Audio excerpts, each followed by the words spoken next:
Good afternoon, everyone. I'm really excited to be here at the AI Symposium to talk about our work on AI for health, augmenting clinical care. But first, let's talk about basketball. So in recent years, there's been an uptick in the amount of data that professional teams are collecting. So for example, in the NBA, we're collecting player tracking data where we have the XY coordinate of every player on the court at 25 frames per second and the XYZ coordinates of the ball. And these are all augmented with play-by-play data, so you know who took a shot, you know whether or not a foul was called, and teams are using these data and machine learning techniques to learn better strategies and improve their game. Similarly, in healthcare, we're collecting an immense amount of patient data.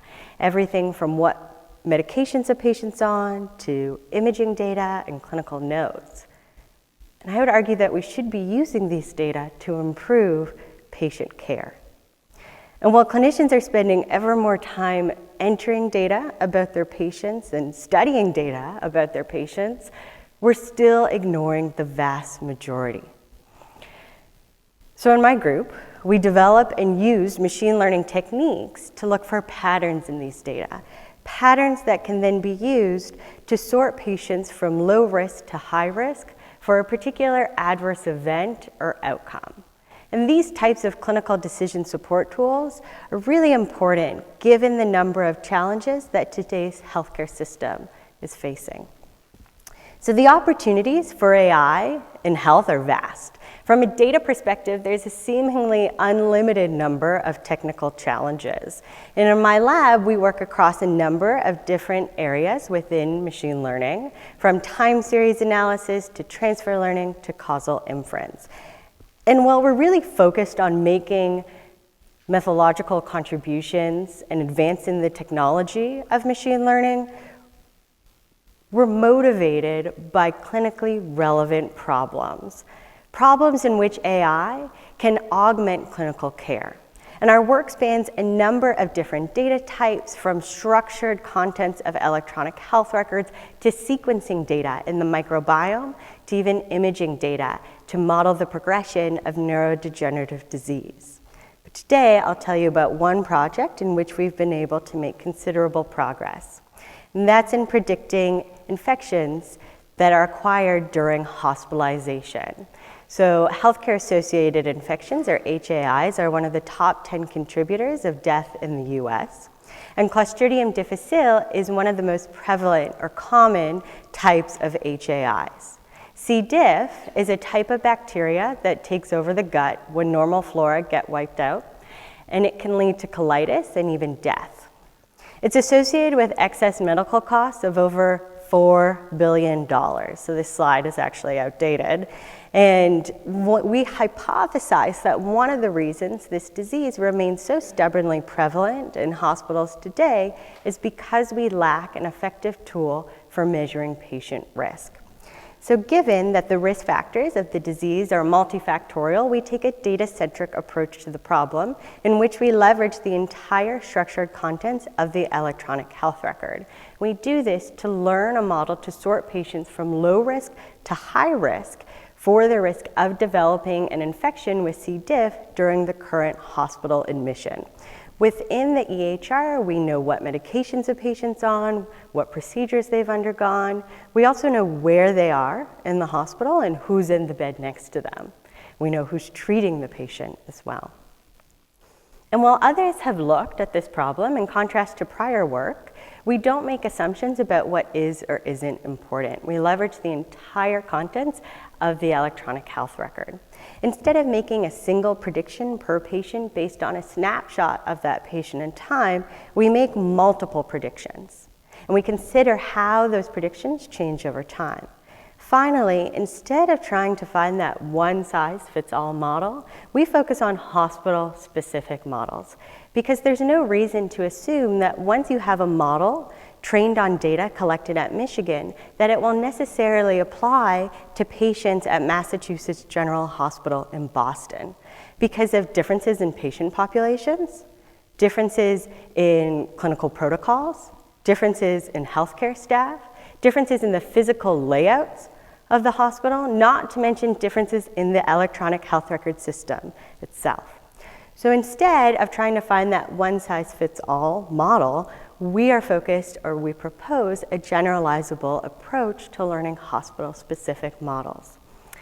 We applied our approach at 2 large institutions, Michigan and MGH, and we showed that applied to held-out data from a year, both models achieved good discriminative performance and were able to identify high-risk patients on average 5 days in advance of clinical suspicion.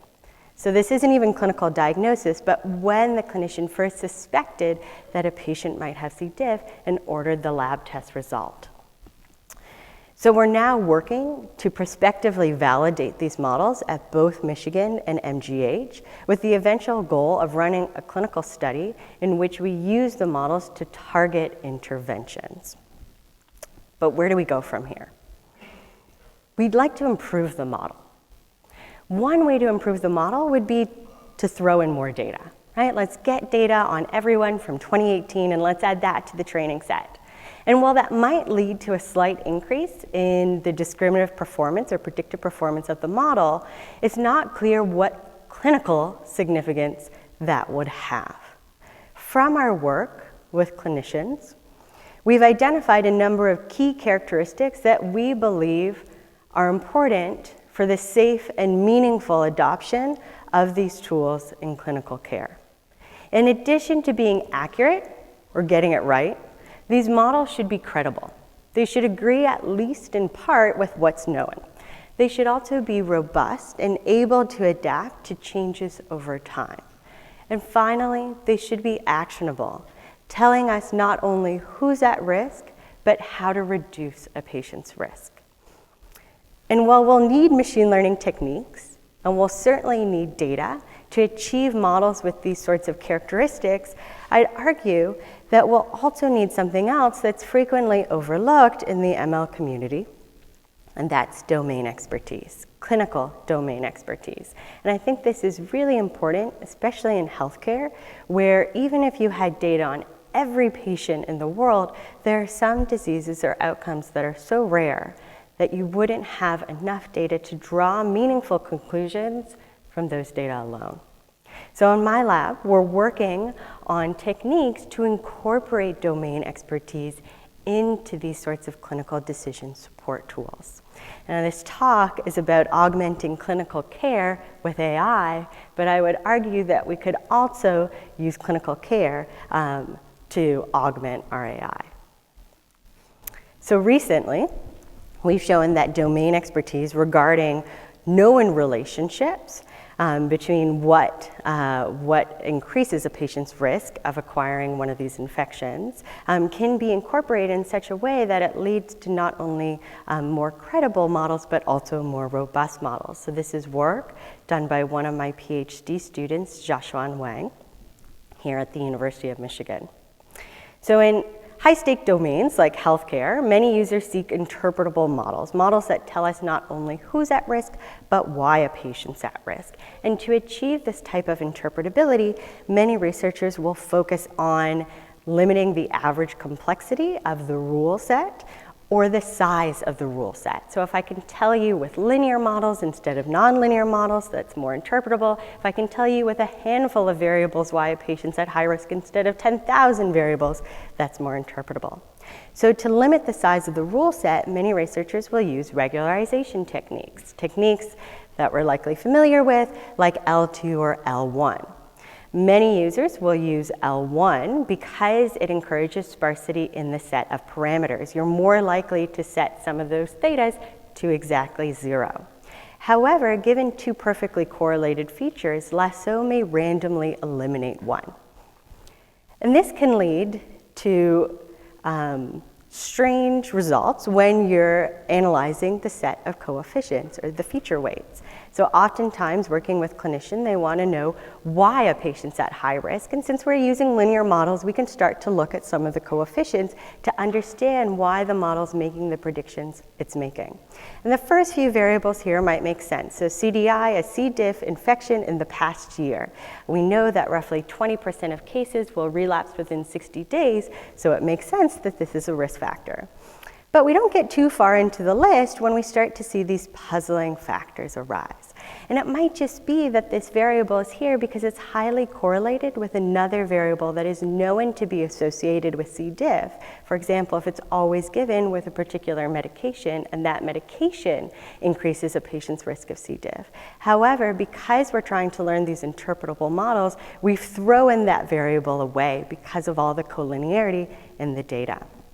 But there are known risk factors for C. diff. You can sit down with a clinician and they can enumerate them. So that's in fact what we did. And then we developed techniques to incorporate this information into the model. So we incorporate this expert knowledge regarding what is known to increase patients' risk of C. diff in the form as a regularization penalty. And I only have 1 minute left, and it's late in the afternoon, and I promise this is the only slide with math, but this is our regularization penalty, which we call the I penalty due to the shape of its contour plot. And essentially, we encode what's known and unknown in the form of a vector R. So R is a d-dimensional vector that's the same dimension as your input. So you have d variables, and for every variable, R sub I is either set to 1 or 0. It's set to 1 if that particular variable is known to increase a patient's risk of C. diff and 0 otherwise. So you end up having two sets of parameters, those that are known and those that are unknown. And now, given two perfectly correlated features, we'll prefer the variables that are known, so long as they're relevant. So the details are in the KDD paper, but at a high level, this regularization penalty favors a solution that is sparse in the set of unknown variables and dense in the set of known variables. And this leads to not only more credible models, but also increased robustness, since if you have two perfectly correlated features, or even just correlated features, that can change over time. And you're better off including the one that has a known causal relationship with the outcome. So in summary, there's a critical need for AI in healthcare. But there are some things to keep in mind as we work towards this goal. Oftentimes, we want generalizable approaches, not necessarily a one-size-fits-all model. And the safe and meaningful adoption of these techniques requires more than just accuracy. Beyond our work in C. diff, we do work in a number of different areas that I'll throw up here and come back to, but I'm happy to take questions. Thank you.